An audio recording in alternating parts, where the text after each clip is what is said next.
rakkina keessa ofii kee argadhu. Jireenyi salphaa miti. Namni hundi rakkina qaba. Garuu namni tokko tokko rakkina keessa of argatee humna godhata. Kan biraa immoo of dhiisa, eenyummaa isaatii gata. Dhiira tiyya, ati kam ta'uu barbaadda? Namni tokko jabaa yookiin cimaa ta'uuf yeroo hunda rakkina isa mudaturraa waa baratudha. Yeroo rakkinni si dhufu of gaafadhu, maaliin baradhee? Rakkinni san maal akkasiif dabale? Maal akkasirraa irrise? Haala kamuu keessatti ofitti hin gaddin, of hin tuffatin.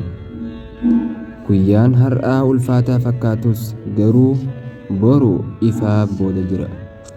Yoo ati rabbii keetti amantii obsaan itti fufte milkaa'inni kee hin hafu. Yaadadhu, rakkina booda furmaataatu jira.